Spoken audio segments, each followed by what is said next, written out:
Okay. It's the only chair I could find. I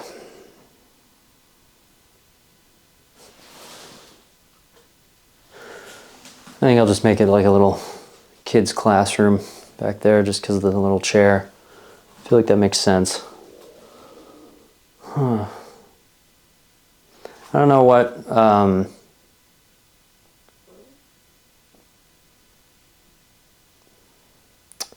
I don't know what I wanted to say.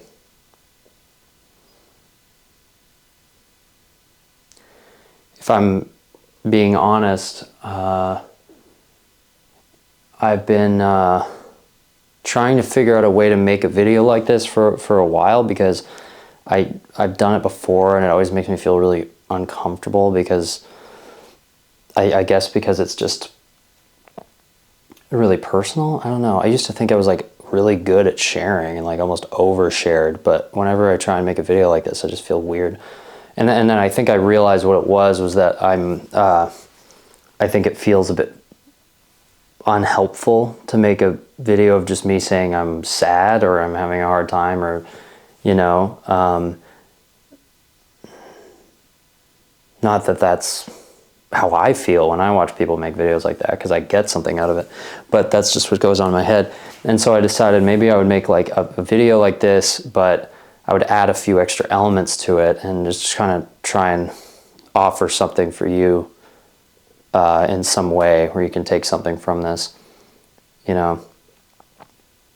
To elaborate quickly on what I'm feeling, I'm just kind of, I'm feeling like just everything that everybody is fucking feeling, you know? Probably. It's just slowly moving towards some goals of mine, and I'm coming close, considering how long I've been doing it. I'm close, relatively speaking, but I think the closer I get to potentially being able to turn this into my living, the more I start to question the nature of what it is I'm doing. And I don't know if that's something that anybody else... I feel a bit alone in that, because I don't think I hear a lot of people talking about that kind of thing. A lot of people are just very like, oh, you know, reach for your goals, and those memes of somebody like very close to the end and like the finish line is right there, and then they're turning around giving up without knowing it's... And that stuff stresses me out, because I'm like, okay, well, push a bit more. But I think really I've pinpointed it, and it's that I don't know why, but I guess I feel like I'm not being, like, it's hard to remind myself that I'm useful, you know, like what I make is useful. And so that's the feeling I've been having. But then I just came home and I decided, you know, I've been trying to be off social media. And so instead of picking up my phone, I've been trying to read a book, you know, like just reading books. And I found this one in my library at home, and it's Man's Search for Meaning. It's a pretty popular psychology book. The author lived through, you know, the Holocaust. He lived through Auschwitz. And he just discusses what it's like to need to search for meaning and purpose and usefulness in like such deprived conditions, you know. And he does, and it's what he argues kept him alive most of the time. And, you know, he also cares to admit that suffering is subjective, right? Which is the weird feeling I have when reading this and trying to relate in some capacity to what this man was going through. And why sometimes I guess I feel insecure about sharing things like this, because I'm, all things considered, a pretty privileged person. But what he found in this book is that there is meaning in suffering or in unhappiness, you know? And so if you're in a position, this is where I found that maybe it could be of help to somebody, you know? If you're in the position where you do feel like you're unhappy and you're grappling with what the meaning is of your day-to-day, if you're not as productive or as, you know, taking advantage as much as maybe you'd like to of your life, ooh. There's a really interesting philosophy that he explores that's rooted in psychology, which helps me. So it's not as fleeting. It's kind of just like, it's very materialistic and tangible almost, you know? And he talks about how being unhappy is a state that everybody faces, of course, but in that there doesn't have to be meaninglessness with sadness. You know, he would prescribe to his patients the practice of realigning their perspective on how they feel on their negative feelings, as, you know, that they're suffering for a reason, or they're suffering for somebody else.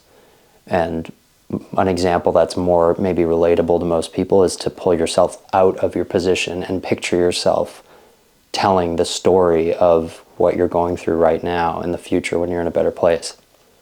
And I thought that was pretty helpful advice.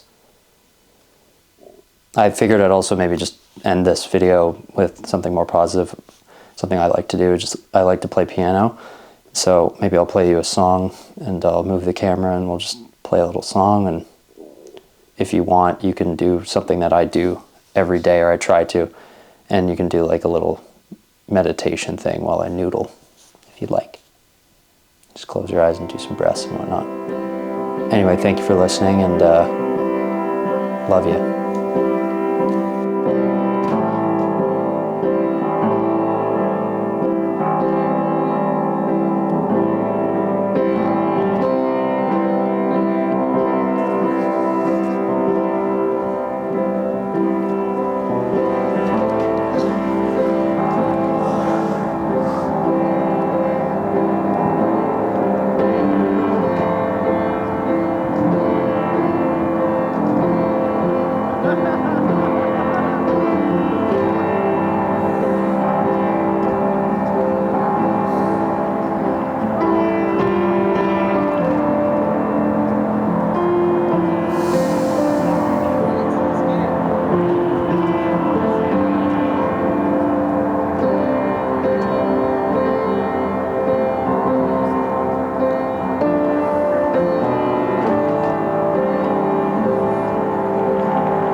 So many more people than I thought would be out here.